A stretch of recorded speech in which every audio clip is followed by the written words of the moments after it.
J'ai grandi dans une maison qui était remplie de tableaux. C'était des tableaux de ma mère. Elle peignait à l'aquarelle des bateaux vénitiens, elle peignait beaucoup de paysages. J'étais entourée de ces tableaux partout dans la maison. Sur un fond sonore de mon papa chantant dans la chambre, on peut dire que j'ai baigné dans la musique et la peinture depuis petite.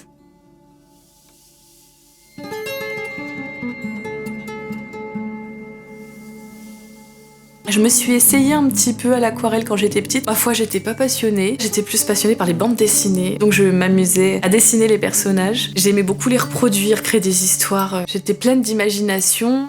En grandissant, ça s'est un petit peu perdu parce que moins de temps. Et puis est arrivée la Covid. Et là, je me suis retrouvée avec beaucoup de temps à la maison. Ça m'a manqué, j'avais besoin de m'exprimer, le travail prenait une grosse partie de mon quotidien, un travail avec beaucoup de responsabilités, du stress, et ça a été l'occasion pour moi un petit peu de refaire une introspection sur ce qui me plaisait vraiment dans la vie. Je pense qu'on est beaucoup à avoir été concernés par cette interrogation pendant cette période particulière. J'ai commencé à regarder des tutos, parce que déjà c'était un sujet qui m'intéressait et qui me manquait, et j'ai regardé des tutos sur une technique particulière qui m'avait interpellée, parce que je vais à beaucoup d'expositions, puisque c'est un sujet qui me passionne. Le couteau, j'avais jamais pratiqué. On a la chance d'avoir des plateformes qui diffusent des cours gratuits en ligne et des fois des cours qualitatifs. Et donc, j'ai suivi quelques artistes qui montraient des techniques. Puis après, j'ai commencé à essayer par moi-même. Je me suis énormément épanouie dans le fait de pouvoir faire les techniques que je voulais, sans avoir de règles établies. Et je me suis intéressée petit à petit à d'autres techniques, au pinceau. Puis après, aller vers le graphisme aussi, utiliser un petit peu le numérique pour des fois m'aider un petit peu à imaginer les choses. C'est comme ça que je me suis lancée. Je crois que je suis attirée par tout. Tout m'inspire. J'aime beaucoup l'abstrait, le pop art. C'est quelque chose qui me parle vraiment. Ça diversifie les techniques. C'est quelque chose qui est très fort en couleurs, qui a une part d'histoire aussi. Plus jeune, je pense que j'étais passionnée par Picasso, par Van Gogh. Aujourd'hui, avec les réseaux sociaux, alors on en pense ce qu'on veut, mais j'aime beaucoup le fait de pouvoir suivre des gens du quotidien qui sont dans leur salon et qui sont capables de faire des toiles extraordinaires sans avoir été forcément scolarisés dans cette thématique. On les voit 30 secondes sur TikTok et ils sont capables de nous apprendre des techniques pas possibles alors qu'ils font ça dans leur salon. J'accorde autant de respect et d'importance à quelqu'un qui va peindre chez lui et montrer ses techniques à un artiste vraiment très connu. Je trouve qu'il y a de l'inspiration à tirer de partout.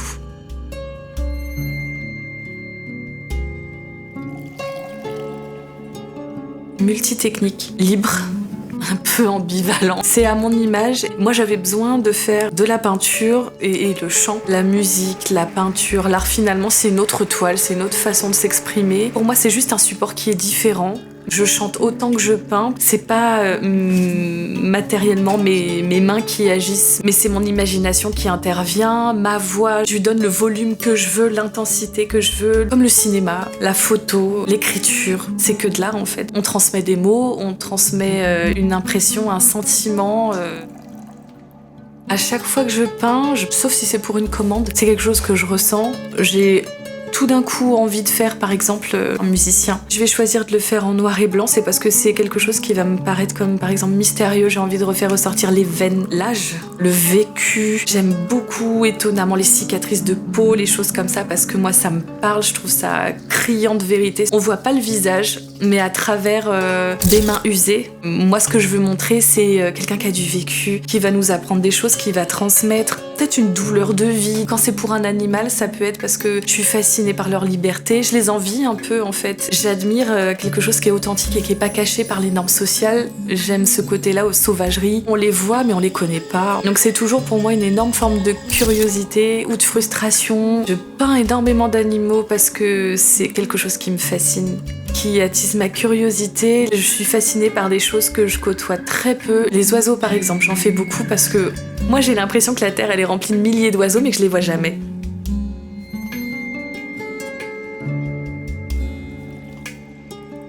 Quand je crée, j'adore varier forcément les outils. Ce que j'aime bien, c'est la précision que peut avoir un pinceau. D'un pinceau à l'autre, on va avoir quelque chose de plus diffus, estompé. J'aime beaucoup pouvoir varier.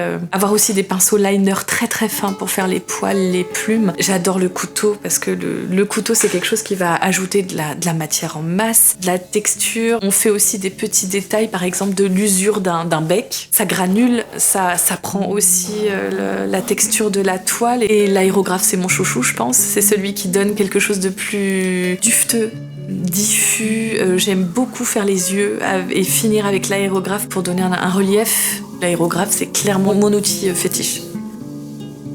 J'adore les grandes toiles. Je sais pas pourquoi, j'ai une espèce de petite frustration quand je peins sur un petit format. J'ai l'impression d'être brimée et de pas pouvoir exprimer assez de détails, assez de choses. J'ai tendance à adorer peindre sur des grands formats. J'ai l'impression que je suis pas limitée. Toujours un peu cette question de liberté. Je pense que l'art, c'est tellement quelque chose où je n'ai aucune règle, que j'ai du mal à m'en imposer. Coton, lin, bois, métal, peu importe, tant que c'est grand et que ça me laisse de l'espace pour m'exprimer. Le moment où je me dis c'est bon, et je suis en train d'obtenir ce que je veux, je crois que c'est quand j'attrape l'aérographe et que je commence à faire tout ce qui est ombrage, nuance. C'est quand je mets mes ombres. Là, je commence à me dire ça va. Je suis sur la bonne voie. Et après, il n'y aura plus que du détail à faire. Dès que je commence à faire du contraste, ça paye. J'avoue, je suis curieuse. Je serais tentée aujourd'hui de vouloir apprendre le fusain et je n'ai jamais essayé encore la peinture à l'huile. Je suis très portée sur l'acrylique. La peinture à l'huile, je pense que ce sera une prochaine étape. Je disais que j'aime beaucoup les grands supports. Quelque chose qui serait vraiment un défi, on en a déjà parlé, de faire des fresques murales dans des maisons, des grandes maisons avec une belle hauteur sous plafond. C'est un défi que je me mets pour l'avenir. Là, pour le coup, j'aurai la liberté totale de m'exprimer. C'est quelque chose qui m'attire beaucoup.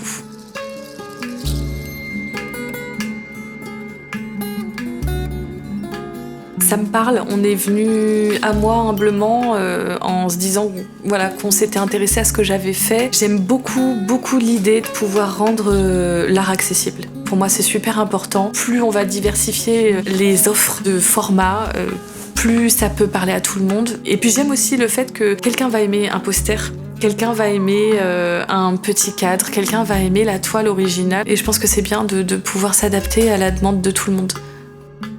Je trouve que c'est super intéressant de mélanger les arts sur un site. Moi, j'adore exposer avec d'autres artistes. Je trouve qu'on n'apprend jamais mieux qu'en étant plusieurs, en s'inspirant les uns les autres. Et je pense qu'un site où justement on mélange les genres, on mélange ce qui est proposé, je trouve ça super intéressant.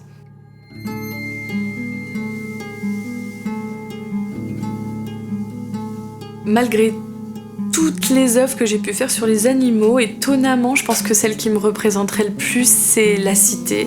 C'est une œuvre qui représente qui je suis, d'où je viens, mon petit grain de folie aussi, je pense, et la manière dont je perçois les choses autour de moi. J'y ai mis plus de moi, on va dire. Un peu moins l'image de ce que j'aperçois, mais plus ce que j'ai vécu.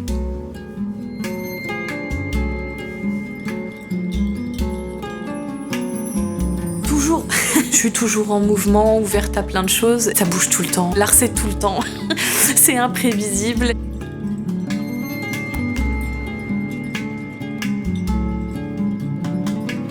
Aujourd'hui, si je devais faire le bilan, je dirais qu'en fait, finalement, qu'on soit allé à l'école, qu'on ait appris l'art, le chant, ou qu'on l'ait appris par soi-même avec sa passion, je pense que quand on veut quelque chose, qu'on travaille, parce que ça se fait pas tout seul non plus, je pense qu'on peut arriver à faire plein de choses. Je pense qu'il n'y a pas de limite quand on est passionné et qu'on se donne les moyens.